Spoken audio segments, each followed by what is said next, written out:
Vous pensez que l'univers d'Aquaman sera très coquillage et crustacés? Ça tombe bien, nous aussi.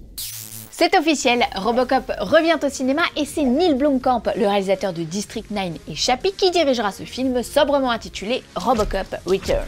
Ce sera quoi ce coup-ci? Un reboot, un préquel? Un remake peut-être? Non, rien de tout ça. Apparemment, ce Robocop Returns sera une suite au film original de Paul Verhoeven, donc strictement rien à voir avec le reboot de 2014 emmené par Joel Kinnaman. C'est important de pouvoir s'identifier à un modèle. Pourquoi c'est pas un Robocop 4 alors? C'est un peu comme ce qui se passe sur Terminator en ce moment. Comme tout le monde préfère oublier Robocop 2 et 3, eh bien il nous faut un Robocop 2.0, tu vois? D'autant que le film se basera sur un scénario écrit par Ed Neumeier et Michael Miner à la fin des années 80 pour Robocop 2. Tu suis?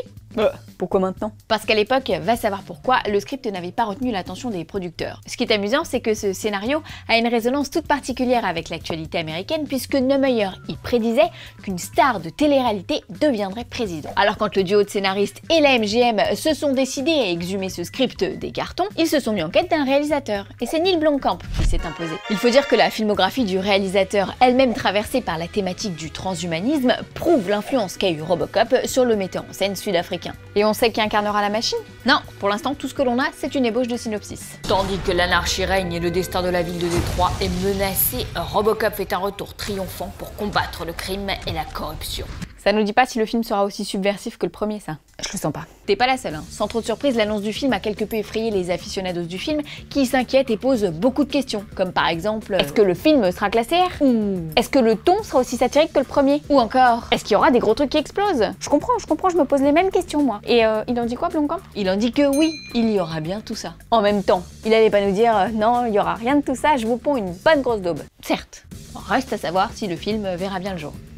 Non, parce que bon, tout le monde est d'accord pour dire que Neil Blomkamp est génial, qu'il a un talent fou, mais personne va aller voir ses films. Hein. Il a quand même abandonné sa campagne de crowdfunding pour ses derniers courts-métrages parce que même ça marchait pas. Et puis faut pas oublier Alien 5. Mais oui, bien sûr, Alien 5, on a tous encore en tête l'échec du film. Vous vous souvenez? En 2014, Blomkamp planche sur un 5e volet de la saga. Sigourney Weaver se dit même partante pour reprendre le rôle de Ripley. À l'époque, le film devait être une suite directe aux Aliens de James Cameron. Il y avait tout, hein, des concept art, un scénario, un début de casting, et puis Ridley Scott est passé par là. Son Alien Covenant a pris toute la place, ne laissant aucune chance au Alien 5 de Neil Blomkamp. You are not allowed to create. Bon, a priori, Paul Verhoeven, qui fête aujourd'hui ses 80 ans, n'a pas prévu de faire capoter le projet. Mais à Hollywood, tout est possible. Bon, si ça capote, au pire, Blomkamp ira faire la suite de District 9, depuis le temps qu'on en parle. Justement, je pense en fait que l'un ne peut pas se faire sans l'autre. Comme les deux derniers films du réalisateur, Elysium et Chappie, n'ont pas été de francs succès au box-office, ce Robocop est sûrement pour lui l'occasion de se refaire une santé et une crédibilité, ce qui lui permettrait ensuite de relancer son District 10. Après tout, Blomkamp a démarré sa carrière en tant que spécialiste des effets visuels et fait ses armes auprès de Peter Jackson.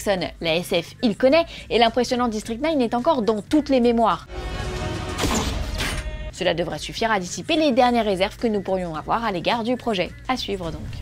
Allez, après les cyborgs, on enchaîne avec les zombies puisque Zombieland 2 serait de nouveau sur les rails. Je veux pas être pessimiste, mais tu nous as dit la même chose en octobre 2016. C'est donc avec une joie non dissimulée que je vous informe aujourd'hui du grand retour des zombies. Ouais, je sais, mais là, c'est sûr. Apparemment, après les multiples rumeurs et le projet de série avortée, la suite est bel et bien lancée, selon le très sérieux The Hollywood Reporter, avec l'ensemble du casting original. L'ambition du studio est de sortir cette suite 10 ans tout pile après le premier volet, soit en novembre 2019. Ah, va falloir s'activer un peu alors, hein? Un peu. D'autant que là, présentement, le réalisateur Ruben Fleischer est bien accaparé par Venom. Rendez-vous dans quelques mois pour faire le point sur tout ça.